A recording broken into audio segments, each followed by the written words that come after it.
നമസ്കാരം, ഞാൻ ബിന്ദുരാജ്. മൂന്നിയൂരിൽ ശലഭോത്സവം വർണ്ണാഭമായി. തിരൂരങ്ങാടി മൂന്നിയൂർ ഗ്രാമപഞ്ചായത്ത് ശലഭോത്സവം 2024 ഭിന്നശേഷി കലാകായിക മേള ഗ്രാമപഞ്ചായത്ത് അധ്യക്ഷ ശ്രീമതി NM സുഹറാബി ഉദ്ഘാടനം ചെയ്തു. തലപ്പാറ ഷാദി ലോഞ്ചിൽ നടന്ന പരിപാടിയിൽ പഞ്ചായത്തിലെ ഭിന്നശേഷി വിദ്യാർത്ഥികളുടെ വിവിധ കലാകായിക പരിപാടികൾ അരങ്ങേറി. ഗ്രാമപഞ്ചായത്ത് വൈസ് പ്രസിഡന്റ് ഹനീഫ അച്ചാട്ടിൽ അധ്യക്ഷത വഹിച്ചു. പട്ടുറുമാൽ ഫെയിം ഹാരിഷ ഹുസൈൻ മുഖ്യാതിഥിയായി പങ്കെടുത്തു.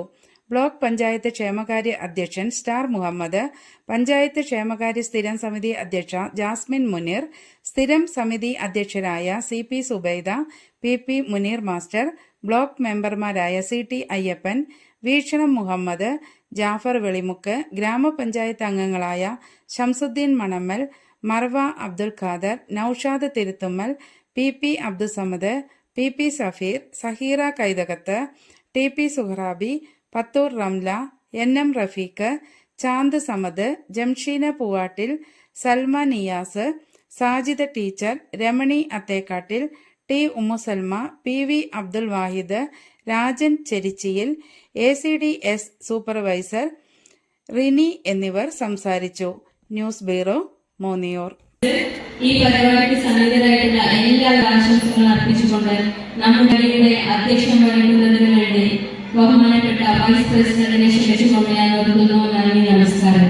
സ്കൂളായി അപ്ഗ്രേഡ് ചെയ്യുവാൻ അന്നത്തെ സർക്കാർ മുന്നോട്ട് വരികയും ചെയ്തപ്പോ അവന്റെ UP സ്കൂൾ വിദ്യാഭ്യാസം അവിടെ വെച്ച് നടത്താൻ കഴിയും. ഹൈസ്കൂൾ ആക്കണമെന്ന് ആ കുട്ടി നിരന്തരം ആവശ്യപ്പെടുകയും ഇപ്പോഴും കോടതിയിൽ കേസ് നടത്തുകയും ചെയ്യാം. അപ്പൊ അവന്റെ ഹൈസ്കൂൾ വിദ്യാഭ്യാസം മറ്റൊരു ഭാഗത്തേക്ക് മാറി വരേണ്ടി വന്നു. അന്ന് അവന്റെ ഒരു കഴിവ് ഒരു അധ്യാപകൻ അല്ലെങ്കിൽ ഒരു പ്രതിനിധി കണ്ടെത്തുകയും ആ കുട്ടിക്ക് വെള്ളത്തിൽ നീന്താനുള്ള കഴിവ് അധ്യാപകൻ മനസ്സിലാക്കുകയും ആലുവയിലെ പുഴയിൽ അവനെ പരിശീലനത്തിന് കൊണ്ടുപോവുകയും ആ പുഴയിൽ വെച്ച് അവൻ ഐതിഹാസികമായി അവന്റെ ജീവിതത്തിലെ ഏറ്റവും വലിയൊരു ചലഞ്ച് ഏറ്റെടുക്കുകയും ഒരു വലിയ നീന്തൽക്കാരനായി മാറുകയും ചെയ്തു. അങ്ങനെയാണ് ആ വിദ്യാർത്ഥിക്ക് കേരളത്തിന് വേണ്ടി 3 സ്വർണം കരസ്ഥമാക്കാൻ കഴിഞ്ഞിട്ടുള്ളത്. നിരവധി ആളുകൾ ഇങ്ങനെയുണ്ട്.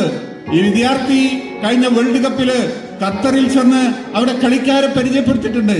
അത് പറയുമ്പോൾ ആ ഖത്തറിലെ ആ ഫുട്ബോൾ മാമാങ്കം ഔപചാരികമായി ഉദ്ഘാടനം ചെയ്തത് അംഗപരിമിതിയുള്ള ഒരാളായിരുന്നു. നിങ്ങൾക്കറിയാലോ. അതേപോലെ തന്നെയാണ് ഈ കുട്ടികളുടെ ഒരുപാട് കഴിവുകളുള്ള കുട്ടികളുണ്ട്. അവരെ നമുക്ക് വളർത്തിക്കൊണ്ടുവരാൻ ഇതേപോലുള്ള വേദികളാണ് ഉപയോഗപ്പെടുത്തേണ്ടത്. നമുക്കറിയാം, രത്തൻ ടാറ്റ ലോകത്തിലെ ഏറ്റവും വലിയ മുതലാളിമാരിൽ ഒരാളാണ്. ഇന്ത്യക്കാരനാണ്. ചെറിയ വ്യവസായ യൂണിറ്റുകളുടെ ഇന്ത്യയെ ലോകത്തിന്റെ സ്റ്റീൽ മാനുഫാക്ചറിംഗിൽ അല്ലെങ്കിൽ ഉരുക്ക് വ്യവസായത്തിൽ ഏറ്റവും മുൻപന്തിലേക്ക് കൊണ്ടുവന്ന രത്തൻ ടാറ്റയോട് ഒരാൾ ചോദിച്ചു, നിങ്ങളുടെ മാനസികമായി നിങ്ങളുടെ സന്തോഷം എപ്പോഴാണ് ഉണ്ടാകുന്നതെന്ന്. ടാറ്റ പറഞ്ഞത്, എനിക്കൊരുപാട് സ്വത്തുക്കളുണ്ട്, ലോകത്ത് മുഴുവൻ എനിക്ക് വ്യവസായ സ്ഥാപനങ്ങളുണ്ട്, ഞാൻ ധനികനാണ്, എനിക്ക് പക്ഷേ സന്തോഷം നൽകുന്നത് ഞാൻ കുറച്ച് കുട്ടികൾക്ക് വീൽ ചെയർ നൽകി. ആ വീൽ ചെയർ സ്വീകരിച്ച മക്കളുടെ ആ പ്രാർത്ഥനയും അവരുടെ പെരുമാറ്റവും അതിലൊരു കുട്ടി വന്നെന്നെ ആശ്ലേഷിച്ചതുമാണ് എന്റെ മനസ്സിൽ സന്തോഷം നൽകിയിട്ടുള്ള ഏറ്റവും വലിയ നിമിഷമെന്ന് ഒരു വലിയ ധനാഢ്യനായ ഒരു മനുഷ്യന് പറയേണ്ടി വന്നിട്ടുണ്ടെങ്കിൽ നമ്മുടെ മനസ്സിന്റെ ഒക്കെ കാരുണ്യം ഈ പിഞ്ചുമക്കളെ താലോലിക്കുന്നതിലും അതേപോലെ തന്നെ പിഞ്ചുമക്കളുടെ കഴിവുകൾ പ്രകടമാക്കാനുള്ള അവസരങ്ങൾ ഒരുക്കുന്നതിലൂടെ നമുക്ക് നേടാൻ കഴിയും എന്നതാണ് യാഥാർത്ഥ്യം. അതോടൊപ്പം തന്നെ നമുക്ക് ഓർമ്മിപ്പിക്കേണ്ട ഒരു ഘടകമുണ്ട്. ഈ കുട്ടികളുടെ, ഞാൻ നേരത്തെ സൂചിപ്പിച്ച പോലെ, ഈ കുട്ടികൾ പല രംഗത്തും ഉയർന്നു വന്നിട്ടുണ്ടെങ്കിൽ അവരെ അതിന് പ്രേരിപ്പിക്കാൻ, പ്രേരണ നൽകാൻ സമൂഹത്തോടൊപ്പം ഒരുപാട് ത്യാഗങ്ങൾ അനുഭവിച്ച് അവരെ പോറ്റി വളർത്തി അവർക്ക് വേണ്ട പരിചരണവും അവസരത്തിനൊത്ത് അവരുടെ ആവശ്യങ്ങൾക്കൊത്ത് ഉയർന്നു വരികയും ചെയ്യുന്ന അവരുടെ മാതാക്കൾ, ആ മാതാക്കളുടെ കണ്ണുനീരും വിഷമവും നമുക്ക് ഒരിക്കലും അവഗണിക്കാൻ പറ്റാത്തതാണ്. അതോടൊപ്പം തന്നെ അവരുടെ ആ പരിലാളനയും പിതാവിന്റെ സപ്പോർട്ടും നാട്ടുകാരുടെയും അതേപോലെ തന്നെ സന്നദ്ധ പ്രവർത്തകരുടെയുമൊക്കെ ആവേശകരമായ പ്രേരണ കൊണ്ടാണ് ഈ കുട്ടികളെ നമുക്ക് വളർത്തിയെടുക്കാൻ കഴിയുക. ഇത്തരത്തിലുള്ള കുട്ടികൾക്ക് ഒരുപാട് ഉയരങ്ങളിൽ എത്താനുള്ള ചാൻസ് വളരെ അധികമാണ്.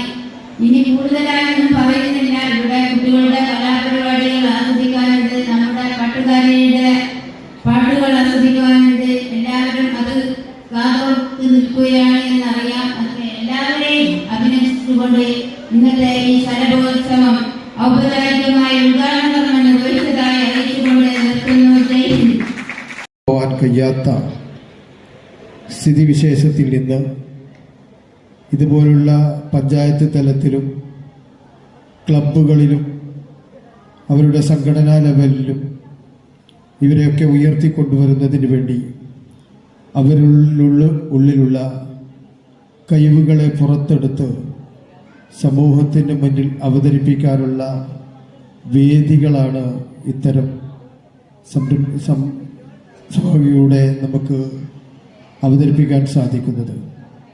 കൂടുതൽ സംസാരിക്കുന്നില്ല. ിലേക്ക് കൊണ്ടുവരിക, അവരുടെ നമ്മൊപ്പം ചേർത്ത് പിടിക്കുക എന്നുള്ള ലക്ഷ്യത്തോടു കൂടിയാണ് നമ്മളെല്ലാം ഗ്രാമപഞ്ചായത്തും ബ്ലോക്ക് പഞ്ചായത്തൊക്കെ എല്ലാം ഇങ്ങനെയുള്ള പരിപാടികൾ നടക്കുന്നത്. ആ കുട്ടികളെ കൂടെ ഇതേപോലെ സമൂഹത്തിന്റെ എല്ലാ മേഖലകളിലും അവരെയും പങ്കാളികളാക്കുകയും അവരിലെയും അതിൻ്റെ പങ്കുവഹിക്കുവാനുള്ള അവസരങ്ങൾ ഉണ്ടാക്കുകയും മാനസികമായ ഉല്ലാസത്തിനും ആനന്ദിക്കുവാനും ഒക്കെയുള്ള ഒരു സാഹചര്യം നമ്മുടെ സമൂഹം അവർക്ക് ഒരുക്കി കൊടുക്കേണ്ടതുണ്ട്. അതിൻ്റെ ഭാഗമായിട്ടാണ് നമ്മുടെ ഇന്നത്തെ ഈ ഒത്തുചേരൽ.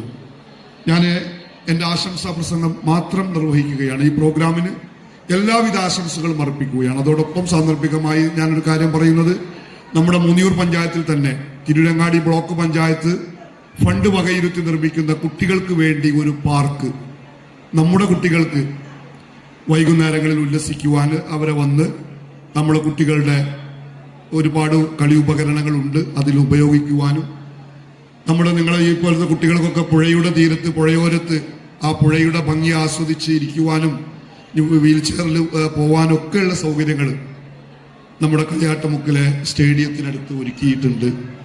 ഈ 22-ാം തീയതി അതിൻ്റെ ഉദ്ഘാടനം നടക്കുകയാണ്. അപ്പം എനിക്ക് പറയാനുള്ളത്, ഈ ഞായറാഴ്ച 22-ാം തീയതി 4 മണിക്കാണ് അതിൻ്റെ ഉദ്ഘാടനം. ഘോഷയാത്രയോടുകൂടി അതിൻ്റെ ഉദ്ഘാടന കർമ്മം നിർവഹിക്കപ്പെടാൻ പോവുകയാണ്. നിങ്ങളൊക്കെ നിങ്ങളെ കുട്ടികളെ കൊണ്ട് ആ പ്രോഗ്രാമിലേക്ക് വരണം. ഒഴിവു സമയങ്ങൾ നമ്മളെ കുട്ടികളെ കൊണ്ട് നിങ്ങൾ അവിടെ എത്തണം. അങ്ങനെ പരമാവധി മാനസിക ഉല്ലാസം നമ്മുടെ കുട്ടികൾക്ക് കൊടുക്കുവാൻ നിങ്ങൾ തയ്യാറാവണം. നിങ്ങളെല്ലാവരെയും ഒരിക്കൽ കൂടി ആ പ്രോഗ്രാമിലേക്ക് ക്ഷണിച്ചുകൊണ്ട് ഞാൻ എൻ്റെ വാക്കുകൾ അവസാനിപ്പിക്കുന്നു. നന്ദി. ജയ് ഹിന്ദ്.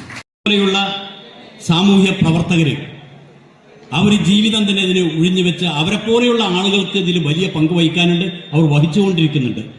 ഈ കുട്ടികളെ കൂട്ടത്തിൽ ആടാനും പാടാനും എല്ലാം തയ്യാറായിട്ട് അവരെ മാനസികോല്ലാസം നൽകാൻ വേണ്ടി ഉള്ള പ്രത്യേകം പരിശീലനമുള്ള, പ്രത്യേകം കഴിവുള്ള, പ്രതിഭയുള്ള ആളുകളെ കൂടി നമ്മൾ അഭിനന്ദിക്കേണ്ടതുണ്ട്, ബഹുമാനിക്കേണ്ടതുണ്ട്. ആ കൂട്ടത്തിൽ ഈ തരത്തിലൊരു നല്ല അവസരം ഒരുക്കിയതിൽ പഞ്ചായത്ത് ഭരണസമിതി ഒരിക്കൽ കൂടി പ്രശംസിച്ചുകൊണ്ട് ഞാൻ അവസാനിപ്പിക്കട്ടെ. ജയ് ഹിന്ദ്. കലോത്സവമാണ്. ഒരു കാര്യം നിങ്ങൾക്ക് അറിയുമെന്ന് എനിക്ക് അറിഞ്ഞൂടാ, സത്യത്തിൽ ഞാനും ഈ ഭിന്നശേഷിക്കാരുടെ ഒരു ഭാഗമാണ്.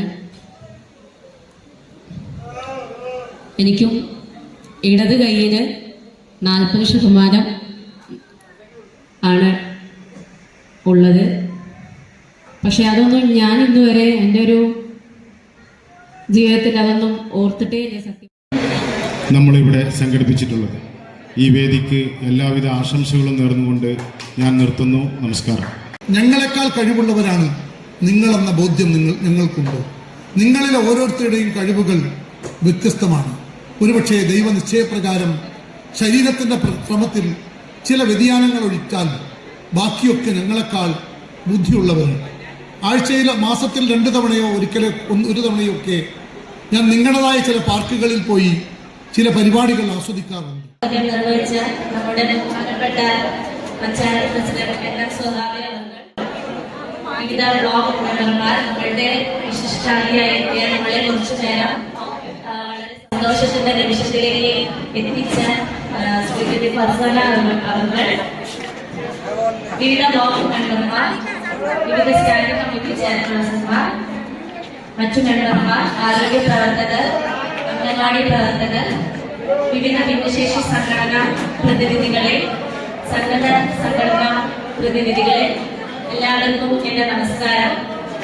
എന്നിൽ അർപ്പിച്ചിട്ടുള്ള കർത്തവ്യം നന്ദി അർപ്പിക്കുക എന്നതാണ്.